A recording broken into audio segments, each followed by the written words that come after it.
दिल्ली में दूसरी बार odd even फॉर्मूले की कामयाबी को लेकर आम आदमी पार्टी को चिंता सताने लगी है। दिल्ली के परिवहन मंत्री गोपाल राय ने आरोप लगाया कि ऑड इवन को नाकाम करने की साजिश रची जा रही है। गोपाल राय ने कहा कि कहीं आग लगा दी जा रही है तो कहीं अचानक ट्रैफिक बढ़ रहा है। यह सब ऑड इवन फॉर्मूले को फेल करने के लिए किया जा रहा है। उधर सेंट्रल पोल्यूशन कंट्रोल बोर्ड ने साफ कर दिया है कि ऐसा कोई डेटा नहीं है जिससे यह साबित किया जा सके कि ऑड इवन के लागू होने से पोल्यूशन में कमी आई है। उधर न्यूज 24 के खुलासे से यह भी साबित हो गया है कि ऑड इवन फॉर्मूले की आड़ में दिल्ली में ऑटो और टैक्सी वाले मनमाना पैसा वसूल रहे हैं। इसलिए आज जो चंद सवाल, अहम सवाल मैं उठाने जा रहा हूं वो इस तरह से हैं। क्या ऑड इवन को नाकाम करने की साजिश हो रही है? क्या दिल्ली में फेल हो रही है केजरीवाल की ऑड इवन स्कीम? और क्या ऑटो और टैक्सी वाले दिल्ली वालों के साथ, दिल्ली के साथ धोखा कर रहे हैं? तमाम सवालों के जवाब तलाशूंगा। कुछ खास मेहमान मेरे साथ जुड़ चुके हैं मेरे साथ आम आदमी पार्टी के संजीव झा, ये पार्लियामेंट्री सेक्रेटरी हैं ट्रांसपोर्ट के, वो जुड़ गए हैं। विजेंद्र गुप्ता, नेता प्रतिपक्ष, वरिष्ठ नेता हैं दिल्ली में बीजेपी के। मेरे साथ ऋषिपाल सिंह हैं, ये प्रदेश अध्यक्ष हैं ऑटो रिक्शा यूनियन के। इनसे मैं पूछूंगा क्या मनमानी हो रही है। लेकिन संजीव, पहला सवाल आपसे। कल गोपाल राय कहते हैं बम बम हो रहे थे, सक्सेस हो गई, सफल हो गई ऑड इवन। आज कहते हैं नहीं, इसे नाकाम करने के लिए साजिश रची जा रही है। ये एक दिन में बदलाव कैसे आ गया? नहीं, देखिए, नहीं, कोई बदलाव नहीं आया। कल भी हमने यही कहा था। कल हमने कहा था कि हमने अपने सोर्सेज से जो पता किया तो 30 जगह ऐसे आए जहां पर कंजेशन की संभावनाएं थी। हमने उस 30 जगह पे अपने एनफोर्समेंट के लोग भी लगाए। लेकिन जैसा दिख रहा है कि अचानक जो 2-3 दिन में घटनाक्रम हुए, उसमें लगता है कि कहीं कोई साजिश तो नहीं हो रही। जैसे मैं बताऊं, शुरू से ही ऐसी कोशिश रही। संजीव, एक आप भी गांव देहात से ताल्लुक रखते हैं, मैं भी रखता हूं। एक रोंदू शब्द है, क्राई बेबी अंग्रेजी में कहते हैं। आप रोंदू हैं क्या? हर चीज में रोने लग जाते हैं, कंस्पिरेसी थियरिस्ट बन जाते हैं। कोई रोम्बो कोई रोनो नहीं। देखिए, जब आप कोई प्रयोग करते हैं, जब प्रयोग करते हैं तो कुछ बातें पता चलती है। तो कारण क्या? जैसे पहली बार जब हम लोग ऑड इवन लेकर आए, एक सीधा सा मैथमेटिक्स है। अगर मान लीजिए 2 + 2 4 होता है, उसमें से 2 माइनस करते तो 2 बचेगा। मेरा ये कहना है कि अगर सड़कों पर 12 लाख गाड़ियां कम हुई तो सड़कों पर गाड़ी की संख्या कम होनी चाहिए थी। सड़कों पर अगर गाड़ी की संख्या कम होनी चाहिए थी तो कंजेशन नहीं होना चाहिए था। लेकिन कुछ घटनाक्रम थे जिसके बारे में आपको बताना चाह रहा था। मैं कतई नहीं कह रहा कि ये सच ही है, पर जैसा मैंने कहा कि ये तो वही कंस्पिरेसी थियरी हो गई ना। ये शायद लगता है आप बस साजिश की आशंका जता रहे हैं, साजिश की आशंका जता रहे हैं। तथ्य साबित कर दीजिए, पेश कर दीजिए। उसके कुछ, मैं वही कह रहा हूं, तो उससे कुछ आधार हैं जिसके बारे में आपके सामने और जनता के सामने रखना चाहता हूं। जैसा कि आपको पता है कि पहले दिन ही विजय गोयल जी ने कहा कि हम ऑड इवन को तोड़ेंगे और हमारे साथ जो लोग इस रूल को तोड़ना चाहते हैं सड़क पे आए। दूसरी बात, उसके बाद एक ऑटो स्ट्राइक का ड्रामा रचा गया। तीसरी बात, अचानक अभी पिछले 3-4 दिनों से देख रहे हैं कि अलग अलग जगह पे आग लगने की घटनाएं हो रही हैं। उसके बाद हमने देखा, अभी हम लोग आईटीओ पे आज से 4 दिन पहले गए थे। हमने वहां पूछा कि ये जो रेड लाइट का कितने का ड्यूरेशन है, तो वहां पे जो ट्रैफिक पुलिस उसने कहा कि 2 मिनट का ड्यूरेशन है। जब हम लोग रुके, पता चला कि 40 सेकंड में ही ये चेंजेज हो रहे हैं। हमने पूछा ऐसा क्यों हो रहा है, तो लगा कहीं ना कहीं कोई ना कोई साजिश तो नहीं की जा रही है। उसके बाद एक ऑफलाइन हमें एक वीडियो रिकॉर्डिंग आया जिसे जनता ने भेजा, जिसमें एक ड्राइवर बात कर रहा है कि एक ही साथ 3 जगह बसेस खराब करने का नाटक खड़ा किया जाता है। फोन आता है, मैं क्यों ना मानूं कि ये आप खुद सर्कुलेट कर रहे हैं। मैं ये क्यों ना मानूं कि ये खुद सर्कुलेट कर रहे हैं आप? नहीं, आपने इनकी ऑथेंटिसिटी चेक की? नहीं, मेरा ये कहना, हमारे पास जो रिकॉर्डिंग आया, हमने प्रेस कॉन्फ्रेंस से बताया था, प्रेस कॉन्फ्रेंस हमने सुनाया था। तो मुझे ऐसा लगता है नहीं, ये सारे मीन मेक जो आप निकालने लगे, संजीव, जो ये मीन मेक आप निकालने लगे हो, कहीं इस बात को लेकर तो नहीं कि नहीं ये ऑड एंड इवन की हवा निकल गई, लोगों में नाराजगी बढ़ रही है, तो आप मीन मेक निकालने लगे? नहीं, ऑड एंड इवन की हवा निकलने की ये कोई आम आदमी पार्टी का प्रोग्राम नहीं है। दिल्ली के प्रदूषण को रोकने के लिए प्रदूषण का कोई असर नहीं पड़ रहा है। ये मैं नहीं कह रहा हूं, central pollution control board NGT के सामने जाकर कहता है कि पोल्यूशन कम होने का पता, कोई हमें इस बारे में डेटा नहीं है। ये तो मौसम के उतार चढ़ाव पॉइंट पे आ रहा हूं और हवा के रुख की वजह से कम होगा या ज्यादा होगा पोल्यूशन, ये मैं नहीं कह रहा हूं, सेंट्रल पोल्यूशन कंट्रोल बोर्ड कह रहा है। संदीप एक सीधा गणित है, मैं बहुत टेक्निकलिटी को नहीं जानता, लेकिन अगर 12 लाख गाड़ियां सड़कों पे कम आई तो फ्यूल कंजप्शन कम होगा, अगर फ्यूल कंजप्शन कम होगा तो प्रदूषण कम होगा। दूसरी बात कि जो दूरियां आप 2 घंटे में तय करते थे, अगर आप 1 घंटे में तय करेंगे तो उतने फ्यूल कंजप्शन कम होंगे, तो कुछ ना कुछ तो प्रदूषण कम होगा। तो कहीं ना कहीं कोई दिक्कत है, ठीक है। मुझे विजेंद्र गुप्ता ये समझाइए, मेरा ये आम आदमी पार्टी मीन मेक निकाल रही हो या रोंदू बन गए हो, आप क्या कर रहे हैं? ये भलसवा हो या गाजीपुर हो, वहां पर डंपिंग यार्ड जो हैं, वहां यकायक ऑड इवन जब लागू है तभी आग क्यों लगनी शुरू हो जाती है?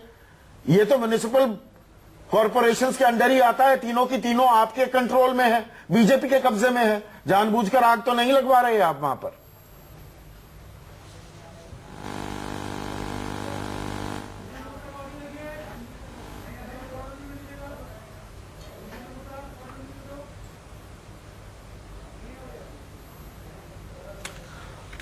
विजेंद्र गुप्ता साहब, आपकी आवाज मेरे तक नहीं आ रही है, तो मैं आपसे ये सवाल दोबारा दोहराऊंगा। लेकिन ऋषिपाल सिंह, मुझे ये बताइए, अब मैं दूसरे मुद्दे पे आ जाता हूं जी। हमने अपना स्टिंग भी दिखा रहे हैं, आज पूरे दिन दिखा रहे हैं, ये क्या मनमानी, क्या गुंडागर्दी है ऑटो रिक्शा वालों की? ये सर ऑटो वालों की गुंडागर्दी नहीं है, सरकार से हम ये कहते आए हैं शुरू से ही कि जो विदाउट लाइसेंस के, विदाउट बैच के जो लोग चला रहे हैं उन पर सरकार कार्रवाई करे, और जिनके पास लाइसेंस नहीं है केवल वही ऐसा व्यवहार करते हैं कि सवारियों से उल्टे सीधे पैसे मांगने, उनको रिफ्यूज करना। आप बीजेपी से जुड़े हुए हैं ना, भारतीय मजदूर संघ से जुड़े हुए हैं, जो आरएसएस का संगठन है, मतलब बीजेपी का हिस्सा है, तभी एक दिन की आप स्ट्राइक कर देते हैं जैसे ही ऑड इवन लागू होता है, केजरीवाल लागू होता है, केजरीवाल सरकार को फेल करने की कोशिश कर रहे हैं। ये इनकी आम आदमी पार्टी की एक साजिश है। हमने पीछे 14 मार्च को हमने एक प्रदर्शन किया था और इनको एक ज्ञापन दिया था कि हमारी मांगों को सुनो और आगे आने वाले टाइम में, ऑड इवन के टाइम में आपको समस्या नहीं होगी। 30 किलोमीटर के फासले के लिए 500 रुपए मांग रहा है, दिखाया ना मैंने अभी रिपोर्ट में। जो एक साजिश है, जो विदाउट लाइसेंस बैच वाले हैं वो मांग रहे हैं। हम तो सरकार से कहते आप हड़ताल, हम उनके साथ नहीं है। हड़ताल का ऐलान क्यों कर देते हैं? हम वो बीजेपी का दबाव है क्या? नहीं, मैं केजरीवाल को फेल करना है। मैं उसी मुद्दे पे जा रहा हूँ, ये आम आदमी पार्टी की साजिश है। हमने 14 मार्च को प्रदर्शन किया था और 14 मार्च को एक ज्ञापन किया था दिल्ली सरकार, गोपाल राय के साथ हमारी मीटिंग हुई कि हमारी मांगों को मानो। हमारे साथ काफी समस्याएं भी आ रही है सामने, और ओला और कदम ताल कर रहे हैं ना, नहीं सुर में सुर मिला रहे हैं, बीजेपी के साथ चलते हैं। मैं सुर नहीं मिला रहे, हमने इनके लिए 14 मार्च को जब हमने इनके लिए ज्ञापन दिया तो इन्होंने हमें आश्वासन दिया कि हम 15 दिन के अंदर ओला उबेर के खिलाफ कार्रवाई करेंगे, आप इस स्ट्राइक में मत जाओ। हमने 15-16 की स्ट्राइक को अपना कैंसिल किया। हमने 1 महीने तक इनकी वेट की। हमारे ऑडियो जो ऑडियो वीडियो स्टिंग जो हमने किया, उसमें यह भी साफ आ रहा है, बहुत सारे ड्राइवर तो ये कहते मिले कि नहीं अरविंद केजरीवाल ने हमें ऐसा करने को कहा है। अब अरविंद केजरीवाल कहेंगे सर, ये तो बात गले से नहीं उतरती सर। ये इतनी राजनीति आप भी जानते, मैं भी जानता सर। मैं इस बात को नहीं कह रहा क्या और केजरीवाल जी ने कहा है, लेकिन इनकी भी एक, बीजेपी वालों ने तो नहीं कहा, न बीजेपी वालों ने कुछ नहीं कहा। फेल करो इसे, फेल करने की हमारी कोई साजिश नहीं, हम भी जनता के साथ हैं। हम चाहते हैं कि दिल्ली की जनता को किसी प्रकार की कोई समस्या खड़ी ना हो। इसी कारण से हमने इनसे जवाब मांगा था। हमने इनसे कहा 15 तारीख को हमने जो प्रदर्शन किया था, 11 तारीख को स्ट्राइक, 28 तारीख की हमने घोषणा की थी कि आप हमें 15 दिन का आश्वासन दिया था, अब हमें 7 दिन का आप अपने समय दे रहे हैं। आप हमारे साथ मीटिंग करो, हमारी समस्याओं को सुनो, हमारे समाधान निकालो। हम इस स्ट्राइक पर जाने के इच्छुक नहीं है जी। रागिनी, मुझे एक चीज बताइए, 2 पक्ष मैंने सुनवाए हैं, विजेंद्र गुप्ता की बात अभी मैं नहीं करवा पा रहा हूं, ऑडियो दिक्कत आ रही है। आम आदमी पार्टी रोंदू बनी हुई है, मीन मेक निकालने लगती है, कंस्पिरेसी थियरिस्ट हो गई है। इधर ये संयोग है क्या कि दिल्ली ऑटो यूनियन जो है उस पर बीएमएस का कब्जा है, जो आरएसएस का संगठन है। ये यहां पर प्रतिस्पर्धा हो रही है क्या, जिसमें दिल्ली वाला पिसे, अगर कुछ हो भी रहा है तो वो ना हो, और हो तो कठिनाइयों भरा रास्ता हो जाए।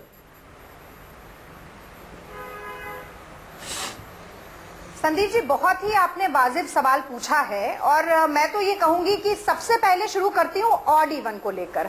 जब ये स्कीम दिसंबर में लॉन्च हुई तो भी कांग्रेस पार्टी ने कहा था कि अगर आइडिया और कॉन्सेप्ट देखें तो अच्छी बात है, लेकिन दो मुद्दों पर समस्या आ सकती है।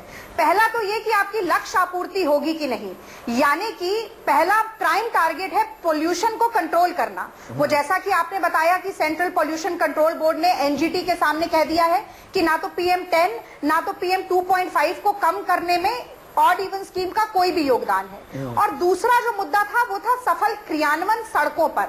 वो तब हो सकता था जब पब्लिक ट्रांसपोर्ट के ऊपर कुछ काम किया जाता, जब मेट्रो को आगे बढ़ाने के लिए कुछ काम किया जाता, जब ये सुनिश्चित किया जाता कि लोगों को ऑटो और टैक्सियों के ऊपर ही निर्भर ना होना पड़े। वो तो आपने और उनकी 15 जेब साल ना में कटे। सुनिश्चित लेकिन करने जैसा लायक कि आप जानते माहौल हैं कि रखा ही नहीं दिसंबर ना। से अप्रैल 15 साल में भट्टा बिठा दिया दिल्ली का। संदीप जी ऐसा मत कहिए। तभी तो ऐसा- निकाले गए। नहीं, ऐसा मत शून्य, कहिए। दिल्ली में मेट्रो 70 में से शून्य।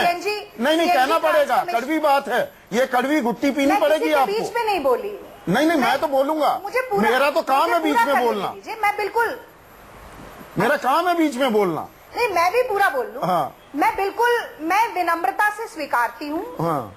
शून्य सीटें हमारी आई हैं, जरूर हमसे गलतियां हुई होगी, पर आपको भी स्वीकारना पड़ेगा कि यदि 15 साल सरकार रही है तो अच्छे काम भी हुए होंगे। कांग्रेस पार्टी के कार्यकाल पर चर्चा करना चाहेंगे, मैं बहुत अच्छे से कर सकती हूँ। मेट्रो कैसे आई, CNG कैसे आई, उसके बाद ग्रीन कवर इतना ज्यादा कैसे रहा, यूनाइटेड नेशंस ने दिल्ली को greenest capital of the world 2011 में क्यों कहा, वो अलग मुद्दे की बात है। तो दोनों चीजों में आम आदमी पार्टी की ऑड इवन स्कीम पूरी तरीके से फेल रही है। तो इनको एक अच्छी जिम्मेदार सरकार होने के नाते इस बात का उत्तरदायित्व तो समझना चाहिए। अपनी विफलता को स्वीकारेंगे नहीं तो सही दिशा में आगे नहीं बढ़ेंगे। जी विजेंद्र गुप्ता, मैं एक मिनट विजेंद्र गुप्ता से मैं एक सवाल पूछूं। कोऑपरेटिव फेडरलिज्म की बात, एक मिनट रागिनी, बस 10 सेकंड, 10 सेकंड संदीप जी। जहां तक कोऑपरेटिव फेडरलिज्म की बात है, दिल्ली को केंद्र सरकार की भी मदद की जरूरत है, वो बिल्कुल नहीं मिली। एक चाहे हम स्टिंग ऑपरेशन जो पहले बात की जा रही थी जिसमें कि CNG परमिट की बात हुई, तब भी ये साजिश एक दूसरे पर आरोप लगाते रहे। आज भी वही आरोप लग रहा है और अंततः दिल्ली की जनता को एक बार फिर दोनों चक्कियों के बीच में पिसना पड़ रहा है। ये कोऑपरेटिव फेडरलिज्म नहीं विजेंद्र गुप्ता साहब, कंपेटिटिव फेडरलिज्म देख रहे हैं क्या यहाँ पर, और कोअर्सिव फेडरलिज्म भी देख रहे हैं क्या? मैं आपसे सीधा सवाल पूछूंगा, क्या ये संयोग है कि भलसवा हो या गाजीपुर हो, जो डंपिंग यार्ड्स हैं दिल्ली में, तीन म्युनिसिपल कॉरपोरेशंस हैं, तीनों बीजेपी के कब्जे में हैं, वहां पर यकायक आग लगने लग जाती है, धुआं फैलने लग जाता है, प्रदूषण बढ़ने लग जाता है जब ऑड इवन लागू होता है? देखिए, इस पर भी सेंट्रल पॉल्यूशन कंट्रोल बोर्ड स्थिति स्पष्ट कर सकता है, नगर निगम अपनी स्थिति स्पष्ट कर सकती है, क्योंकि एक ये प्राकृतिक प्रक्रिया है। जब इस तरह के डंपिंग यार्ड होते हैं, जैसे सेंट्रल लैंडफिल्स होते हैं, अरे आपके कब्जे में है, ठीक कराइए उन्हें। अगर वहाँ पर किसी तरह की अनियमितताएं बरती गई हैं। जी, आप एक सीरियस शो कर रहे हैं। हाँ। आप एक सीरियस शो कर रहे हैं, इसको उसी तरह से आगे बढ़ाएं। आप भी अगर आम आदमी पार्टी वालों की तरफ बात करने लगेंगे ये आपको या दिक्कत उनके क्यों होने मंत्रियों की लगती तरह जाकर साइड पे खड़े होकर, तो प्रश्न ये है कि तो फिर सही जनता के बीच में सच कौन लेकर आएगा? अगर मीडिया भी इन्हीं की तरह गैर जिम्मेदार हो जाएगा तो प्रश्न ये है कि ये सेंट्रल लैंडफिल्स में कोई आज का फिनोमिना नहीं है। ये हर साल जब टेम्परेचर बढ़ता है और मिथेन गैस वहां से निकलती है, तो ये एक इसके लिए वहां पर मिट्टी डाली जाती है, ये पार्ट ऑफ प्रोसेस है। कब तक चलेगा ये? लैंडफिल्स पर हर साल आग लगती रहेगी, प्रदूषण होता रहेगा। ये इसका एक बुरा पक्ष है लैंडफिल्स का, इसलिए हम लैंडफिल्स को नहीं चाहते दिल्ली में ये और लैंडफिल्स बने, बल्कि गार्बेज का सेग्रीगेशन डोर स्टेप पर ही गार्बेज को ट्रैप किया जाए, सेग्रीगेट किया जाए और किसी लैंडफिल तक गार्बेज जाए ही नहीं। ये पूरी दुनिया में हो रहा है। दूसरी बात बीच में जब आपसे कांटेक्ट कट गया था मेरा, दूसरी बात ये कि क्या ये भी संयोग है कि दिल्ली ऑटो यूनियन जो है वो BMS का कब्जा है उस पर, BMS RSS का संगठन यानी कि बीजेपी से जुड़ा हुआ, वो एक दिन की हड़ताल का ऐलान कर देते हैं, मनमाने पैसे भी वसूलते हैं, बसें बीच सड़क पर खराब हो जाने लगती हैं, जहां पर 140 ब्रेकडाउन होते थे वहां 250 ब्रेकडाउन होने लगते हैं दिन में। दिल्ली और यूपी की गाड़ियां, NCR की गाड़ियां बहुत ज्यादा दिल्ली में दिखने लग जाती हैं, यकायक उनकी तादाद बढ़ जाती है। ऑटो रिक्शा वालों, ये सब कुछ यूं ही हो रहा है। ऑटो देखिए, ऑटो रिक्शा वालों पर आम आदमी पार्टी ने हमेशा एकाधिकार रखा है। तब कभी नहीं कहा ये बीजेपी की ऑटो रिक्शा है। तब तो ये कहते थे हैं तो आपकी ना, सारे ऑटो मानते रिक्शा हो ना। लगा करके तू बेईमान मैं। तो प्रश्न ये है कि ये तो आम आदमी पार्टी बताए, अब केजरीवाल बताए हाँ। कि जो ऑटो रिक्शा को लेकर के आप सारे दिल्ली में घूमते थे कि ये मेरे ऑटो रिक्शा वाले हैं और मेरे कहने से वोट डालेंगे और इनका प्रचार कर आप रहे तो थे। जब पहले ये दिन से अड़ गए थे ना इस बात को लेकर, विजेंद्र गुप्ता साहब। ये है विजय गोयल कि आज बिना लाइसेंस, उनकी बिना इंश्योरेंस के और गलत नंबर वाली गाड़ी लेकर सड़क पर उतर आए थे ना। आपने तो अपनी मंशा अगर पहले आप- दिन साफ कर दी कि इसको नाकाम करना है, कुछ भी कर एक लीजिए। बात स्पष्ट कर दूं, एक बात स्पष्ट कर रहा हूं, इनके पास कुछ सवालों के जवाब आज भी नहीं है। जो बच्चे स्कूल जा रहे हैं उनके अभिभावक परेशान हैं, जो उनको स्कूल छोड़कर आते थे। उनके लिए आज तक ये कोई पब्लिक ट्रांसपोर्ट की व्यवस्था नहीं कर पाए। बिल्कुल। वो स्कूलों में बच्चों की अटेंडेंस कम हो गई है। तो आज सब लोग जानते हैं कि ऑड इवन के कारण दिल्ली के आम नागरिक को कितनी दिक्कत हो रही है। और आम आदमी की दिक्कतें क्या है, उस पर आपने अहम सवाल उठाया विजेंद्र गुप्ता साहब। लेकिन जो राइजो दी एत्र कहते हैं ना कि ये फॉर्मूला लागू करने की नौबत क्यों आई, हमें बताया गया प्रदूषण घटने वाला है। प्रदूषण, पलाश मुखर्जी मेरे साथ जुड़ चुके हैं, रिसर्चर हैं सीएससी के। पलाश, मुझे ये बताइए, प्रदूषण घटा है क्या? असल चीज ये है, लोगों की परेशानी के बारे में बाद में बात करते हैं। जी, मैं आपको सब पहले समझाना चाहता हूँ ऑड इवन क्या चीज है। ये एक इमरजेंसी मेजर है। ये पोल्यूशन घटाने का एकमात्र उपाय नहीं है। ये एक इमरजेंसी मेजर है जो इमरजेंसी के वक्त में लाया जाता है। तो इमरजेंसी के वक्त में बिना एक्सेप्शन ये ऑड इवन लागू होना चाहिए। बट जो अभी हो रहा है वो है ये सिलेक्टिवली लागू हो रहा है। हम ये ऐसे कहने वाली बात है कि आपको बुखार अभी है पर हम आपको अगले महीना 15 दिन के लिए दवाई देंगे। तो समझ रहे, मैं कह रहा हूँ कि इसका इस्तेमाल डेटा के हिसाब से होना चाहिए। जब जिस दिन प्रदूषण ज्यादा है उसी दिन लागू होना चाहिए। ये नहीं कि अगले महीने 15 दिन के लिए। तो ये इमीडिएट मेजर है एक। दूसरा है ऑड एंड इवन से और क्या होता है, ये शहर को तैयार करता है हमारे विंटर के लिए। हमें सब पता है कि हमारे विंटर्स में पोल्यूशन बहुत ज्यादा रहता है। हमारी शहर की स्थिति बहुत बुरी रहती है हमारी शहर की स्थिति बहुत बुरी रहती है। तो उसके लिए इंफ्रास्ट्रक्चर में इंप्रूवमेंट क्या जरूरत है, बसेस कहाँ कितनी बढ़ानी चाहिए, लॉन्ग टर्म प्लानिंग की जरूरत है पहले, उसके बाद इम्प्लीमेंटेशन। ये लॉन्ग टर्म प्लानिंग के लिए ये ऑड इवन हेल्प कर रही है, ये टू आइडेंटिफाई द वीकनेसेस। ये आइडेंटिफाई कर रहा है, ये तैयार कर रहा है। एग्जैक्टली। बट पोल्यूशन के हिसाब से इस बार जो है पिछली बार से इफेक्ट कम हुआ है। ए बिकॉज ये समर टाइम में पोल्यूशन नॉर्मली कम रहता है, एंड बी बिकॉज पिछली बार जो हुआ था उसका टाइमिंग आपको देखना पड़ेगा। वो टाइमिंग भी देखना पड़ेगा। आम आदमी की भी समस्याएं हैं अपनी, उनके बारे में हम चर्चा करेंगे और संजीव से ये सवाल पूछेंगे। राजनी में आता हूं, बात कर रहे हैं दिल्ली की ऑड इवन फॉर्मूले की। ये फॉर्मूला सबोटाज किया जा रहा है या ये दरअसल नाकाम हो रहा है? हमारे साथ संजीव झा, विजेंद्र गुप्ता, रागिनी नायक, पलाश मुखर्जी और ऋषिपाल सिंह लगातार बने हुए हैं। संजीव, एक चीज बताइए, आप कहते हैं कि नहीं साजिश हो रही है, षड्यंत्र हो रहा है। षड्यंत्र के तहत आपको 67 सीटें मिली थी क्या दिल्ली में? हर चीज षड्यंत्र, साजिश। 67 सीटें भी ऐसी साजिश में ही मिल गई?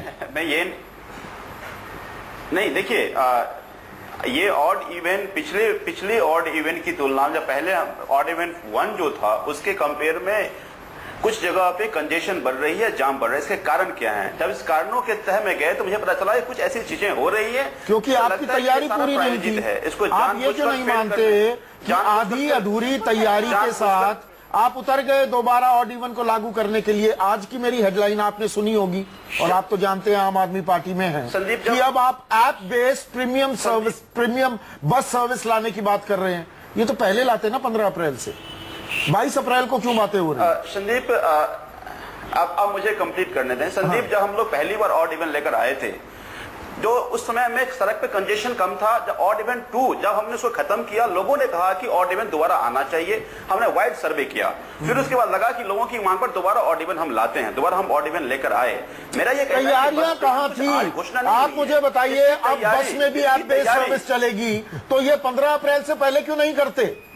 भेड़िया आया क्यों करते हैं एक दिन का लागू करने के बाद? संदीप, ये सारे प्लान कोई 1 महीने, कोई 10 दिन एग्जीक्यूट नहीं हो सकते। लेकिन अगर एक हफ्ते बाद, बसेज अगर बीच 15 दिन की अवधि में आप लागू करने की बात करते हैं। ये दिव्य स्वप्न आया था क्या? नहीं नहीं, मैं आप देखिए, कुछ थोड़े प्रैक्टिकल होकर हम समझते हैं ये बसेज कोई 10 दिन में नहीं आ जाएगा। मेरा केवल कहना है तो अब क्यों अनाउंस कर रहे हो? ये पहले 15 अप्रैल से पहले बताते कि हम ये भी सोच रहे हैं। नहीं, बिल्कुल नहीं, ये कोई पहली बार नहीं है। आज से 1 महीना पहले भी हमने कहा था कि हम लोग तीन तरह से बसेज ला रहे हैं। पहला 1000 बसेज हम लोग क्लस्टर के रूप में ला रहे हैं, दूसरा 1000 एसी बसेज ला रहे हैं, फिर 1000 हम लोग ये ऐप बेस्ड एग्रीगेटर्स को बुला करके ला रहे हैं। ये कोई आज हमने सवाल उठने लगेंगे तो कहोगे कि नहीं 10,000 लेकर लोग ब्रेक डाउन करा रहे हैं बसों का बीच सड़क में। 3 महीने से बात कर रहे हैं। दूसरा मेरा ये कहना है कि अगर मान लीजिए 6 महीने में बस आएगी तो 6 महीने में प्रदूषण बढ़ते रहने देखना हमारा काम नहीं, हमें रोकने का प्रयास करना है। रोकने के प्रयास में ऑड इवन एक प्रयास था। ऐसा नहीं है कि दिल्ली सरकार और प्रयास नहीं कर रही है। ऑड इवन एक सक्सेसफुल पहली बार हम लोग लाए, इसकी चर्चा दिल्ली नहीं, देश नहीं, विश्व के कई सारे देशों में हुई, कई सारे पेपर्स, कई सारे मैगजीन ने। रागिनी काउंटर कर रही है आपको, रागिनी की दोबारा इस सड़क पे आना चाहिए। रागिनी काउंटर कर रही है संजीव। बिल्कुल संदीप जी, मुझे बड़ा आश्चर्य होता है कि दिसंबर से लेकर अप्रैल तक ये जो 4 महीने बीते, इसमें कम से कम 100-150 करोड़ रुपया प्रचार में लगा दिया गया एडवर्टीजमेंट के जरिए, लेकिन एक भी नई बस नहीं खरीदी गई। अरे आप क्लस्टर में 1000 बस मत लाइएगा। आप जब 4 महीने बाद इसी स्कीम को दोबारा लॉन्च करना चाहते हैं तो 10-15 नई बस तो लेके आते। और रिकॉर्ड बता रहे हैं कि डीटीसी की सर्विस हो, उनके रूट्स हो, उनकी डिप्लॉयमेंट हो, सब में कम से कम 30% की गिरावट आई है। क्या इसको भी साजिश माना जाए? ये अचानक से क्यों हो रहा है?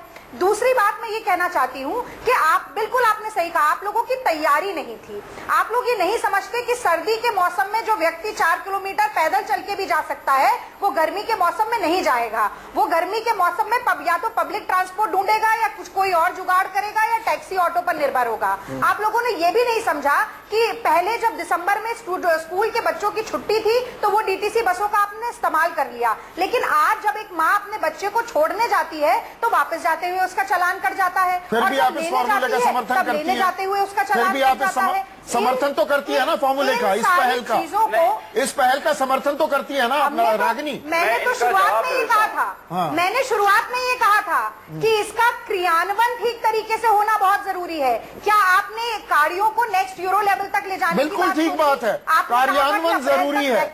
ऐसे में विजेंद्र गुप्ता स्टार्ट हो जाएगी। जी जी, क्या से मैं पूछ रहा हूँ संदीप जी, मैं क्या आपने ऑयल रिफाइनरीज पर दबाव डाला कि वो क्लीनर फ्यूल का इस्तेमाल करें? ठीक है, कोई लॉन्ग टर्म प्रोसीजर पर काम नहीं किया गया है। और अब आप ये विक्टिम प्लेइंग बंद कर दीजिए। सही कहा, ये रोंदू मत बनिए।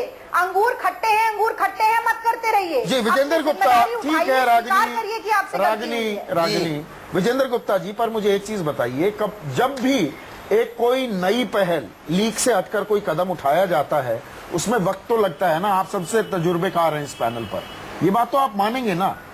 पर अगर लीक से हटकर कुछ करने की भी कोशिश है, आप उसमें रोड़ा बनने के अलावा कुछ भी नहीं कर रहे, क्या ये बात नहीं मानेंगे आप? संदीप जी, आपने अभी खुद कहा कि एनजीटी के सामने सेंट्रल पॉल्यूशन कंट्रोल बोर्ड ने ये कहा है कि इस पर पॉल्यूशन से इस पर कोई फर्क नहीं पड़ रहा है। जब पॉल्यूशन पर कोई फर्क ही नहीं पड़ रहा है, और मैं पूछना चाहता हूं दिल्ली की सरकार से, पिछले 1.25 साल में दिल्ली में पॉल्यूशन को कम करने के लिए सरकार ने क्या क्या कदम उठाए? एक कदम भी सरकार के पास बताने के लिए नहीं है। आपने दिसंबर से और अप्रैल के बीच में और कौन कौन से कदम उठाए जिससे दिल्ली का, आज दिल्ली देश दुनिया का सबसे प्रदूषित शहर है, लेकिन क्या 1.25 साल में 1% भी दिल्ली का पॉल्यूशन कम हुआ? इसका जिम्मेदार कौन है? और आप आज लोगों को आप नाटक करके दिखा रहे हैं ऑडियो का। संजीव, क्या क्या कदम उठाए आपने प्रदूषण कम करने के लिए? पिछले 4 महीने में 4 बड़ी बातें बता दीजिए। मैं बीजेपी और कांग्रेस के दोनों पैनलिस्ट को एक बात बता दूं कि अचानक 2014 मत करिए, माननीय अदालत का नहीं, सुन लीजिए, आप मेरी बात तो सुन लें, आप मेरी बात सुन लीजिए। 99 में कोर्ट का ऑब्जर्वेशन था, दिल्ली कैसे चेंबर हो गया, 2003 में था, 2009 में था। पिछले 4 महीने में 4 क्या कदम उठाए प्रदूषण कम करने के लिए? पिछले 15 साल में मैं आ रहा हूँ, उससे भी आ रहा हूँ।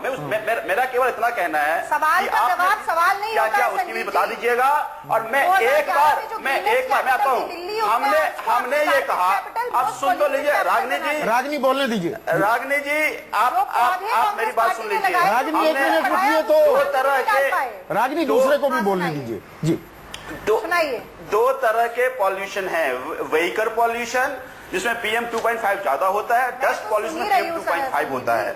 हमने दिसंबर में व्हीकल पॉल्यूशन चेक किया, हमने देखा क्या प्रदूषण कम हो सकता है। दूसरा, अभी हमने अप्रैल से रोड डस्टिंग के लिए हमने व्हीकल्स मंगाए, हमने 6 एम्बिएंट एयर मॉनिटरिंग केंद्र स्थापित किया, हमने मोबाइल एयर मॉनिटरिंग के लिए जगह जगह हम लोग निगरानी कर रहे हैं कितना पॉल्यूशन बढ़ रहा है, कितना पॉल्यूशन घट रहा है। हमने परिणाम बताइए। सभी जगह पे सड़कों को व्यापक रख रखाव के लिए प्रदूषण को कम करने का सवाल है। सुनो प्रदूषण को कम सुन तो करने रहे हैं का हम। मशीन द्वारा सफाई, आप ये तो सारी आपने प्लान बना दी, योजनाएं बना दी। मुझे एक चीज तलाश यहाँ पर बताइए। एक मिनट रागिनी सुनने दीजिए। हमारे साथ CSE के एक रिसर्चर भी हैं। सवाल सबसे बड़ा क्या ये हो गया है कि इट इज नो लॉन्गर। एक मिनट संजीव एक मिनट रुकिए, मैंने वक्त दिया ना आपको। पलाश, दरअसल हो क्या गया है, एक नई पहल है। मैं लगातार 3-4 दिन से दिल्ली जा रहा हूं। जिस फासले को तय करने में मुझे 45 मिनट लगते थे, 15-20 मिनट लग रहे हैं, वो मुझे दिख रहा है। लेकिन ऑड इवन तो लागू किया गया प्रदूषण कम करने के लिए। ये कंजेशन कम करने का फॉर्मूला बन गया है या प्रदूषण कम करने का? जी मैं आपको बताता हूँ, मतलब we are missing the woods for the trees जब भी डिस्कशन कर रहे हैं। डेफिनेटली मैं आपको बताता हूँ आइडियली ये कैसे इम्प्लीमेंट होना चाहिए था। आइडियली आपके पास एयर क्वालिटी इंडेक्स है जो प्रधानमंत्री मोदी ने लॉन्च किया था 2014 में। आप उसको मॉनिटर करें, जब आपके लेवल्स हैजार्डस पे पहुंच जाए अब तुरंत अगले 3 दिनों के लिए ऑड इवन जारी कर दे और अगले 3 दिनों के लिए without exemption odd and even होना चाहिए। No which means no exemption to women, no exemptions to school children. तो पॉलिटिक्स का क्या होगा फिर? नो ये राजनीतिक जब तक रेवड़ियां नहीं बांटी जाएंगी तब तक कैसे कोई फॉर्मूला सक्सेसफुल होगा? तो आइडियली ये होना चाहिए। मैं अभी आप प्रिपेयर्डनेस की बात कर रहे हैं। हाँ। 2006 में सुप्रीम कोर्ट में एक केस हुआ था जहां कहा गया, जहां उसका रिजल्ट आया था कि दिल्ली में 6000 बसेस कम है। 2006 से लेके आज तक एक भी बस ऐड नहीं हुआ है 6000 के फिगर का। 6000 बस का शॉर्टकमिंग था। अभी भी ये जो तीनों पार्टियां बात कर रहे हैं, पिछले 2006 से लेके उसके अब तक तीनों पार्टियां पावर में आ चुकी है एट सम पॉइंट और the other. None of them have made any measures and right even इस साल में 3000 बसेस के लिए अभी तक टेंडर ही फ्लोट नहीं हुआ है। और जब ये तैयारियां पूरी नहीं होती हैं, ऋषिपाल आपसे आखिरी सवाल, और एक ये आम आदमी का सवाल है, आप भी आम आदमी हैं, जमीन से जुड़े हुए हैं, मेहनत कश इंसान है। जब ये इस तरह के फॉर्मूले लागू होते हैं, और पूरी जिम्मेदारी से मैं आपसे ये सवाल पूछ रहा हूं, आप इसे अन्यथा मत लीजिएगा, तो इसे ऐसे वक्त पर ये आपदा का वक्त भी हो जाता है जी जी कि आपको अस्पताल जाना है, इमरजेंसी है, आप 200 रुपए की सवारी है, आप 2000 रुपए देने को तैयार हो जाएंगे। तो ऐसे में बकरा बना दिया जाता है क्या आम आदमी को, रिक्शा वालों के जरिए, ऑटो रिक्शा वालों के जरिए और टैक्सी वाले? ये होता है कि नहीं? ईमानदारी से इसका जवाब दीजिए। सर, हम उसके खिलाफ है जो होता है ना, जो होता है उसके खिलाफ है, लेकिन इसमें कहीं ना कहीं दिल्ली सरकार की बहुत बड़ी गलती है, क्योंकि बार बार ये बीजेपी की पार्टी है, ये बीजेपी का संगठन है, ये आरएसएस का संगठन है। मैं समझता हूं कहीं ना कहीं जो आम आदमी की पार्टी की एक यूनियन बनी हुई है आश नाम से, मैं समझता हूं कि जो इस समय ऑड इवन को फेल करने के लिए एक ऑटो वालों के लिए नाम दिया जा रहा है, वो आश यूनियन के लोग हैं। अच्छा। जो 500 और 400 मांगे। मैं ईमानदारी से जवाब चाह रहा था, आप भी राजनीति कर, राजनीति में नहीं जा रहे सर। जो हम तो सरकार से बहुत कई सालों से कहते चले जा रहे हैं कि जो ओवर चार्जिंग करता है, जो रिफ्यूजिंग करता है, उनके खिलाफ सख्त से सख्त कार्रवाई होनी चाहिए। दिल्ली सरकार, कांग्रेस रही, हम कांग्रेस से भी यही कहते चले आ रहे कि जो ऑटो वाला है, टैक्सी वाला ओवर चार्जिंग करता है, रिफ्यूजिंग करता है, किसी के दुर्व्यवहार करता है, उसके साथ सख्त से सख्त कार्रवाई होनी चाहिए। हम उसके साथ हैं। तो पलाश, आखिरी सवाल, बड़ा क्रिस्प जवाब चाहूंगा। Odd even is here to stay despite its limitations? It should be imposed on an emergency basis and not as a way of life. आपातकाल के तौर पर जी। ये नहीं जैसा कि बीजेपी वाले चुनौती देते हैं, अरे लागू करना है 365 के Permanently 365 ऐसा नहीं हो सकता। ऐसा नहीं हो सकता। ऐसा नहीं हो सकता। डेटा के बेसिस पे आपको इम्प्लीमेंट करना चाहिए और स्ट्रिक्टली विदाउट हमने संदीप जी अगर कंजेशन के लिए कह रहे हैं, ये कंजेशन की बात पर हमने कहा मेरा हाईली ऑब्जेक्शनेबल है। हमारा कहना है कि अगर आप कहते हैं कंजेशन कम करना है तो 15 दिन का कंजेशन कम करने से क्या दिल्ली वालों का कोई भला होगा? चलिए, तैयारी पूरी होनी चाहिए। एक पहल है, लेकिन इसमें आम आदमी ना पिसे, इसकी जिम्मेदारी तय करना आपको, ये आपका फैसला है। संजीव, इस पर थोड़ा और गौर कीजिएगा। इस तरह के सवाल उठेंगे, अभी भी तैयारियां पूरी नहीं है। अगली बार आए तो और बेहतर आए, फैसला आपका होगा। संजीव आपका, ऋषिपाल सिंह, पलाश, रागिनी नायक और विजेंद्र गुप्ता, बहुत बहुत शुक्रिया। आज सबसे बड़ा सवाल में बस इतना ही। नमस्कार।